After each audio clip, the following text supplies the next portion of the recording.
organ di dalam tubuh kita saling terkait. Jika kita terkena flu, maka tidak hanya saluran pernafasan saja yang terganggu. Bagaimana ya hal tersebut dapat terjadi? Sobat X-Science, saat kita menghirup nafas, udara melewati organ apa aja sih? Halo Sobat X-Science, jumpa kembali bersama Kak Herman dalam program kesayangan kita, X-Science, Eksplorasi Sains. Adik-adik, sebelum kakak mengeksplor sains kali ini, kakak meminta adik-adik untuk duduk tegap. Kemudian, adik-adik ikuti kakak menghirup udara dalam-dalam. Tahan, kemudian lepaskan. Nah, kira-kira adik-adik sedang melakukan apa? Apa? Bernapas, betul sekali. Ada yang tahu apa itu bernapas? Bernapas adalah menghirup udara atau menghirup oksigen, kemudian mengeluarkan kembali. Tuh ya. Nah, ketika adik-adik bernapas, organ apa saja yang kira-kira adik-adik rasakan yang dilalui oleh aliran udara tersebut? Ada yang tahu? Yang pertama apa? Betul, hidung. Nah, dari hidung, nanti udara yang kalian hirup itu akan masuk ke faring. Dari faring masuk ke laring. Dari laring ada ke trakea, terus tembus ke bronkiolus. Dari bronkiolus nanti masuk ke alveolus. Nah, kita bahas satu-satu. Yang pertama, hidung. Kenapa tadi organ pernapasan itu masuknya ke hidung? Karena di dalam hidung itu ada rambut-rambut halus dan selaput lendir yang fungsinya untuk menyaring kotoran dan menghangatkan udara. Apa? Mulut. Nah, ini pertanyaan bagus nih. Kenapa mulut tidak masuk ke dalam sistem pernapasan? Karena di dalam mulut tidak ada rambut-rambut halus yang bisa menyaring kotoran-kotoran yang masuk. Begitu ya. Jadi, hidung adalah rongga pernapasan yang pertama. Yang kedua adalah faring. Apa itu faring? Faring adalah sebuah persimpangan. Nah, di dalam persimpangan itu ada yang nama kayak katup gitu atau pintu. Pintu buat apa? Pintu untuk sekat antara kerongkongan dengan tenggorokan. Nah, namanya sekat itu adalah epiglotis. Nah, jadi nanti adik-adik harus hati-hati. Di sana ada epiglotis yang sangat sensitif gitu ya. Ketika terbuka ke kerongkongan atau ke tenggorokan. Nanti udara harusnya masuk kemana? Nah, udara itu harusnya masuk ke laring. Apa itu laring? Laring itu adalah saluran tenggorokan. Udara masuk ke dalam saluran tenggorokan, di dalamnya terdapat vili-vili halus yang sangat sensitif terhadap benda-benda asing. Nah, kemudian dari saluran tenggorokan, udara itu akan masuk ke trakea. Apa itu trakea? Trakea itu adalah cabang, karena paru-paru kita tuh ada dua, ada di kiri dan di kanan. Nah, nanti masuk ke trakea. Disebut bronkus namanya. Gitu ya, percabangan itu disebut bronkus. Setelah masuk ke percabangan tersebut, masuklah ke dalam paru-paru. Di dalam paru-paru tersebut, bronkus memiliki cabang juga. Namanya bronkiolus. Kenapa memiliki cabang? Karena nanti di sana ada banyak sekali tempat. Nah, tempat itu untuk pertukaran udara yang masuk ke sana. Namanya adalah alveolus. Nah, alveolus tadi disebutkan tempat pertukaran udara. Udara apa saja? Oksigen dan karbon dioksida. Nah, jadi ketika udara itu bertukar, masuk oksigen, keluar karbon dioksida. Itu seperti itu. Namanya adalah saluran pernapasan. Bagaimana adik-adik? Menyenangkan bukan belajar sains? Nah, sekarang kakak mau mengajak adik-adik untuk bereksperimen tentang kapasitas paru-paru kita. Nanti adik-adik bisa mencoba di rumah. Kira-kira siapa ya yang kapasitas paru-parunya paling besar? Siap untuk mencoba? Baik, selamat mencoba. Saatnya kita bernalar. Yuk, mari kita bernalar ya. Teman-teman kalian melakukan percobaan untuk menentukan paru-paru siapa yang dapat menampung udara paling banyak. Percobaan dilakukan seperti pada gambar berikut. Masing-masing anak menghirup udara sebanyak mungkin dan menghembuskannya ke alat percobaan melewati sedotan.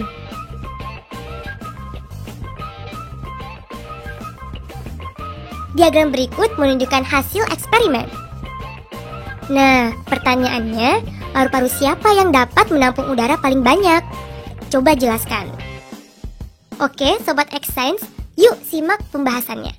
Baik adik-adik, setelah tadi kita melakukan percobaan, kita saatnya untuk membahas percobaan tadi ya. pada rangkaian percobaan terlihat dan itu terisi penuh dengan air. Ketika sedotan ditiup dengan udara, maka air yang di dalam botol tersebut akan keluar.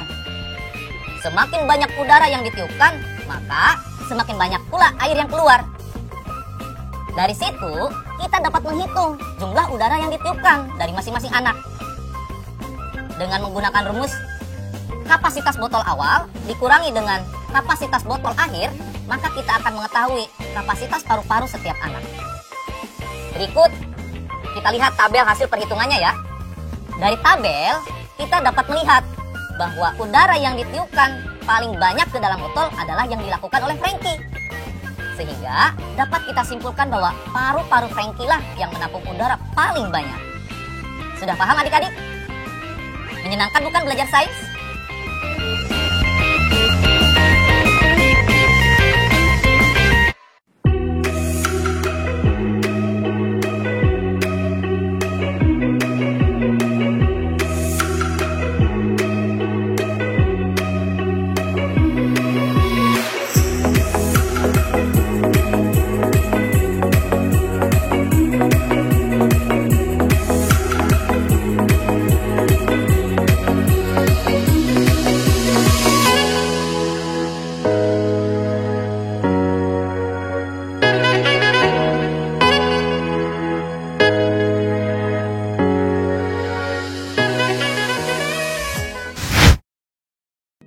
Halo Sobat X-Science, jumpa kembali bersama Kak Herman dalam program kesayangan kita, X-Science, Eksplorasi Sains. Adik-adik, siapa tuh yang lagi makan? Hati-hati ya, jangan makan sembarangan, karena nanti adik-adik bisa sakit perut.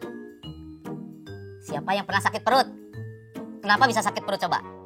Itu artinya alat pencernaan adik-adik ada yang terganggu. Alat pencernaan? Apa sih alat pencernaan itu? Sudah tahu belum? Ayo kita bahas. Yang pertama adalah mulut. Mulut itu fungsinya untuk mengunyah makanan. Di dalam mulut ada gigi dan ada lidah. Jadi di dalam mulut itu bisa secara mekanik maupun secara kimiawi makanan dicerna. Dari mulut, makanan akan melewati faring. Faring itu adalah pintu yang membatasi antara kerongkongan dengan tenggorokan, biar nanti makanan tidak salah masuk. Seharusnya makanan masuk kemana? Iya, betul sekali, ke kerongkongan. Masuk ke kerongkongan atau esofagus. Di kerongkongan tersebut, nanti makanan akan didorong masuk ke lambung. Ada yang tahu tidak? Gerakan lambat yang mendorong makanan dari kerongkongan ke lambung. Cerdas sekali, peristaltik. Jadi nanti dari kerongkongan makanan akan didorong ke lambung secara perlahan. Nah, nanti baru di dalam lambung, adik-adik akan mengalami 3 bagian. Yang pertama adalah pangkal, disebut dengan kardiak. Bagian tengah disebut dengan fundus dan bagian akhir disebut dengan pilorus. Di dalam lambung ini makanan akan dicerna secara kimiawi dan secara mekanik. Secara kimiawi, makanan akan dicerna oleh asam lambung, enzim pepsin dan enzim renin. Kalau secara mekanik bagaimana? Secara mekanik makanan akan diremas-remas di dalam lambung. Begitu adik-adik. Setelah dari lambung, makanan akan didorong ke dalam usus. Yang pertama adalah usus halus. Usus halus ini terdiri dari 3 bagian, yaitu usus 12 jari atau duodenum, usus kosong atau jejunum, dan usus penyerapan atau ileum. Pada duodenum terdapat saluran yang berhubungan dengan kantong empedu dan pankreas. Fungsi dari usus halus ini yang utamanya adalah menyerap sari-sari makanan. Dari usus halus, kemudian makanan akan didorong lagi ke dalam usus besar, atau disebut juga kolon. Kolon ini dibagi menjadi 3 bagian juga. Kolon ascendens atau kolon naik, kolon transversum atau mendatar, dan kolon descendens atau menurun. Di antara usus halus dan usus besar terdapat usus buntu atau sekum. Pada ujung sekum terdapat tonjolan kecil yang disebut umbai cacing yang berisi sel darah putih yang berperan dalam imunitas. Fungsi usus besar ini adalah menyerap cairan-cairan yang tersisa dari sari makanan yang sudah diserap tadi. Nah, akhirnya makanan yang sudah dicerna dikeluarkan melalui anus. Sobat X-Science, tentu kalian sudah menyaksikan tayangan tadi bukan? Menarik ya jawaban dari sobat-sobat X-Science. Nah, Apa saja urutan alat pencernaan pada manusia? Bagaimana mekanisme sistem pencernaan tersebut? Gimana Sobat X-Science? Mudah kan? Agar makin paham lagi, kita bisa melihat gambar utuh pada alat pencernaan berikut ini.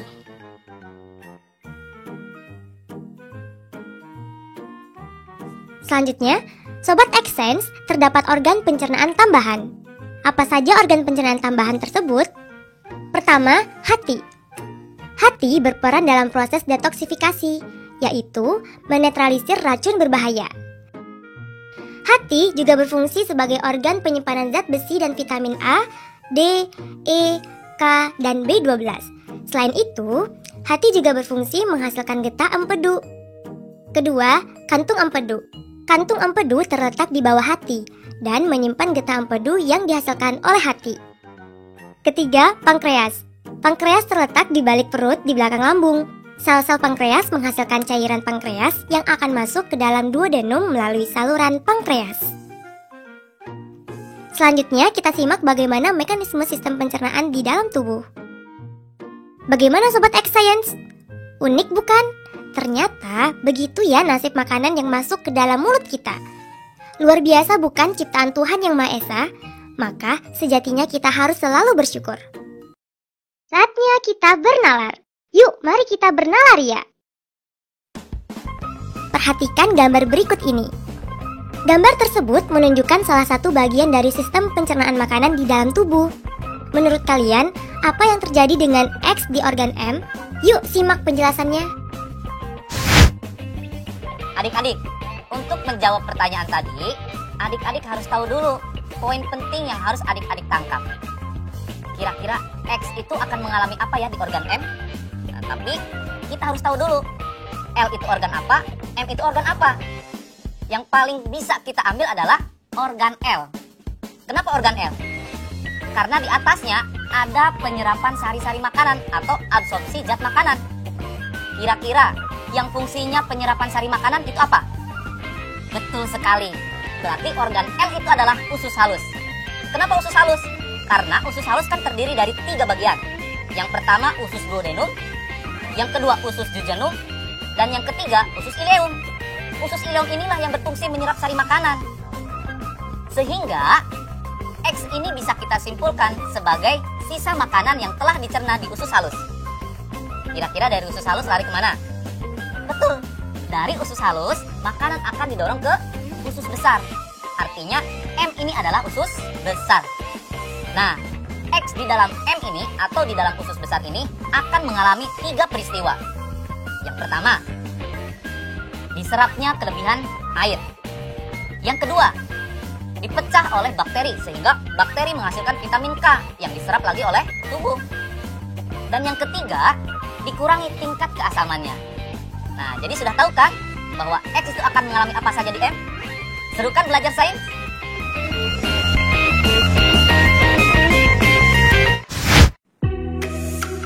Tahukah Sobat, udara yang kita hirup melewati alat-alat pernafasan, oksigen di alveolus akan masuk ke pembuluh kapiler dan berikatan dengan sel darah merah. Sobat harus tahu juga bahwa karbon dioksida yang berikatan dengan sel darah merah akan dilepas dan menuju ke alveolus untuk dikeluarkan. Oksigen yang berikatan dengan sel darah merah tadi akan diedarkan ke seluruh tubuh. Makanan yang kita makan akan melewati alat-alat pencernaan. Selama dalam perjalanan tersebut, makanan dicerna sehingga ukuran makanan tersebut semakin lama akan semakin kecil ukurannya. Kemudian, makanan tersebut diserap di usus halus dan diedarkan ke seluruh tubuh. Lalu, bagaimana oksigen dan sari makanan diangkut dan diedarkan ke seluruh tubuh? Halo Sobat X-Science, kembali lagi dalam program kesayangan kita, X-Science, Eksplorasi Sains. Adik-adik, tubuh kita memerlukan oksigen dan sari-sari makanan yang harus disebarkan ke seluruh tubuh. Namun, permasalahannya, siapakah yang bertugas mengedarkannya? Dan apa saja yang terlibat untuk mengedarkan sari makanan dan oksigen tersebut? Sudah tahu jawabannya? Baik, mari kita bahas satu persatu. Yang pertama adalah darah. Darah terbagi menjadi 3 bagian. Yang pertama, sel darah merah. Yang kedua, ada yang tahu?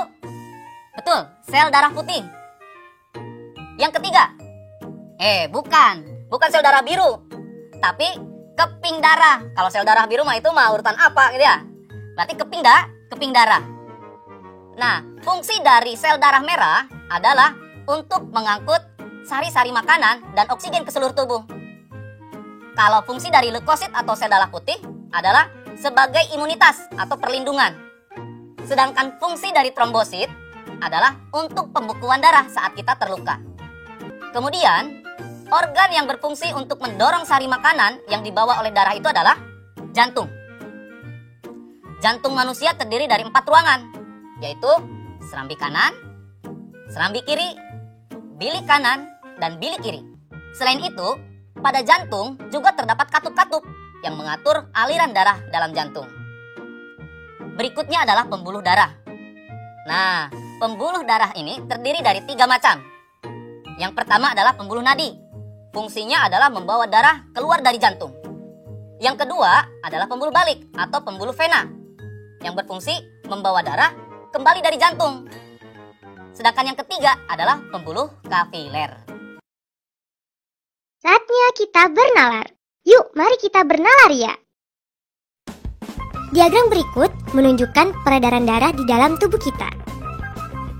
Huruf P, Q, R, dan S menunjukkan perjalanan darah.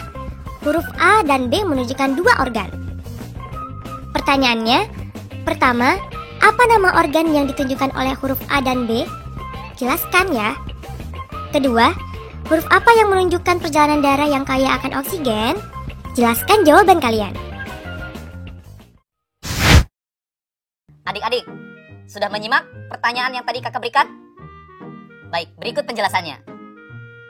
Yang pertama, huruf A menunjukkan paru-paru. Karena dalam sekali beredar, darah melewati organ A. Ini hanya 1 kali. Sedangkan huruf B menunjukkan jantung. Karena dalam sekali beredar, darah melewati organ B ini sebanyak 2 kali. Sedangkan nomor 2, jawabannya adalah huruf Q dan S. Kenapa huruf Q dan S? Karena huruf Q menunjukkan perjalanan darah dari paru-paru ke jantung. Darah mengandung banyak sekali oksigen yang didapat dari difusi oksigen di bagian alveolus paru-paru. Huruf S menunjukkan perjalanan darah dari jantung ke seluruh tubuh. Darah yang kaya oksigen akan digunakan oleh jaringan-jaringan tubuh. Bagaimana adik-adik? Menyenangkan bukan belajar